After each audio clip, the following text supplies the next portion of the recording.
ನಮ್ಮ ಜೊತೆಗೆ ದೀಪಾ ಬಸ್ತಿದ್ದಾರೆ, ಮಾತನಾಡಿಸ್ತಾ ಹೋಗ್ತೇನೆ. ಎಷ್ಟು ಖುಷಿ ಇದೆ, ಎಷ್ಟು ಕನ್ನಡಿಗರ ಆಶೀರ್ವಾದ, ಕನ್ನಡಿಗರ ಒಂದು ಇದಿತ್ತು ಈ ಥರದ್ದೊಂದು ಬರಬೇಕು ನಮಗೆ ಅನ್ನುವಂತಹದ್ದು. ಇವತ್ತು ಅನುವಾದಕಿಯಾಗಿ ನಿಮಗೆ ಎಷ್ಟು ಖುಷಿ ಇದೆ ಅನ್ನುವಂಥದ್ದು ಈ ಪುಸ್ತಕದ? ಬಹಳ ಖುಷಿ, ಅದು ಹೇಳಿ ಬಹುಶಃ ಪೂರೈಸಕ್ಕಿಲ್ಲ. ಈಗ ಒಂದು ಇಂಟರ್ನ್ಯಾಷನಲ್ ಮಟ್ಟದಲ್ಲಿ ಒಂದು ಇದು ಏನಾದರೂ ಒಂದು ಪ್ರೈಸ್ ಅವಾರ್ಡ್ ಬರೋದು ಅದು ಒಂದು ರೀತಿಯ ಸಂತೋಷ. ಅಥವಾ ಅದರ ಜೊತೆಗೆ ನಮ್ಮದೇ ಜನ, ನಮ್ಮದೇ ಭಾಷೆಯಲ್ಲಿ, ನಮ್ಮದೇ ರಾಜ್ಯದಲ್ಲಿ ಇಷ್ಟೊಂದು ಪ್ರೀತಿ ತೋರಿಸೋದು ತುಂಬ ತುಂಬ ಧನ್ಯವಾದಗಳು. ಹೇಗಿತ್ತು 15 ದಿನಗಳ ಜರ್ನಿ? ತುಂಬ ಚೆನ್ನಾಗಿತ್ತು. ಅದು ನಾನು ಮೊದಲೇ ಲಂಡನ್ಗೆ ಹೋಗಿದ್ದೇನೆ, ಹಾಗೆ ಸುಮಾರು ಸ್ನೇಹಿತರಿದ್ದಾರೆ, ಸುಮಾರು ಪರಿಚಯ ಇರುವ ಜಾಗಗಳಿದ್ದಾವೆ. ಹಾಗೆ ಇದು ಇನ್ನೂ ಒಂದಷ್ಟು ಜನ ಸಿಕ್ಕಿದ್ರು, ತುಂಬ ಚೆನ್ನಾಗಿತ್ತು ಲಂಡನ್. ಅದು ಬೇಸಿಗೆಯಲ್ಲಂತೂ ಲಂಡನ್ ಇಸ್ ಬ್ಯೂಟಿಫುಲ್. ಹಾಗೆ ಚೆನ್ನಾಗಿತ್ತು. ಇನ್ನೂ ಕೂಡ ಹಾಗೆ ಇದೆ. ಬುಕರ್ ಪ್ರಶಸ್ತಿ ಅನ್ನುವಂಥದ್ದು ಶುರುವಾದಾಗಿಂದ ಟಿಲ್ ಇಲ್ಲಿ ತನಕ ಮುಂದೆಯೂ ಕೂಡ ಅದೇ ರೀತಿಯಾದಂತಹ ವಾತಾವರಣ ಇದೆ. ಏನು ಅನ್ನಿಸ್ತಿದೆ? ಇವತ್ತು ಸರ್ಕಾರದಿಂದಲೂ ಕೂಡ ಅಭಿನಂದನಾ ಕಾರ್ಯಕ್ರಮ ಇತ್ತು ನಿಮಗೆ. ಹೌದು, ಅದು ಈಗ ಒಂದು ಸಾಮಾನ್ಯವಾಗಿ ಒಂದು 2 ದಿನ ತುಂಬ ಸುದ್ದಿ ಆಗುತ್ತೆ, 3ನೇ ದಿನ ಸ್ವಲ್ಪ ಥಂಡ ಆಗುತ್ತೆ ಅಂತ ಇದ್ದೆ. ಬಟ್ ಇನ್ನೂ ಅದೇ ದ ಲವ್ ಇಸ್ ಓವರ್ವೆಲ್ಮಿಂಗ್. ತುಂಬ ತುಂಬ ತುಂಬ ಖುಷಿ ಆಗುತ್ತೆ. ಇನ್ನೂ ಇಷ್ಟು ಒಂದು ಎಲ್ಲ ತುಂಬ ಜನ ಈಗ ಸ್ವಂತ ಅವರಿಗೆ ಬಂದಿರುವ ಒಂದು ಪ್ರಶಸ್ತಿ ಅಂತ ಹೇಳುವ ಹಾಗೆ ಇದನ್ನು ಸಂಭ್ರಮಿಸೋದು ನೋಡಿ ತುಂಬ ಇಟ್ ಇಸ್ ವೆರಿ ಹಂಬ್ಲಿಂಗ್. ನೀವು ಅನುವಾದಕ್ಕೆ ಆಗಿ ಇಲ್ಲಿ ಕೆಲಸ ಮಾಡಿದ್ದೀರಾ. ಆಡ್ಲ್ಯಾಂಪ್ ಅನ್ನುವಂತಹ ಪುಸ್ತಕಗಳು ಸೆಲೆಕ್ಟ್ ಆಗೋದಕ್ಕೆ ಏನು ಅಂಶ ಕಾರಣ ಆಯಿತು?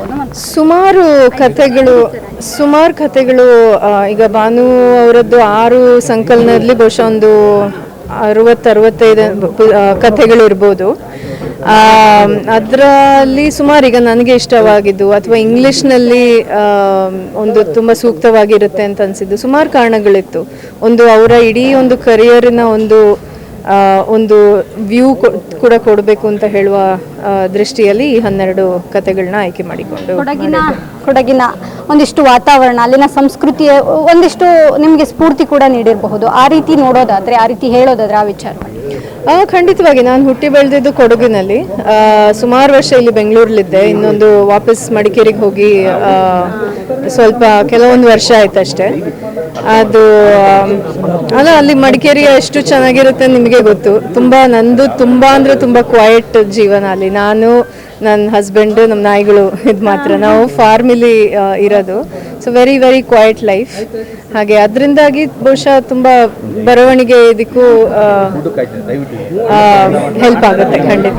ಕೊನೆಯದಾಗಿ ಮೇಡಮ್, ಒಂದು ರೀತಿಯಾಗಿ ಇಲ್ಲಿವರೆಗೂ ಒಂದು ಹಂತ ಅಂದ್ರೆ ಬುಕ್ಕರ್ ಬರುವಂಥದ್ದು, ಮುಂದೆ ಯಾವ ರೀತಿಯಾಗಿರುತ್ತೆ ಪುಸ್ತಕ? ನಿಮ್ದು ಯಾವುದಾದ್ರೂ ಓನ್ ಪುಸ್ತಕ ಬರುವಂತಹದ್ದು ಇದೆಯಾ?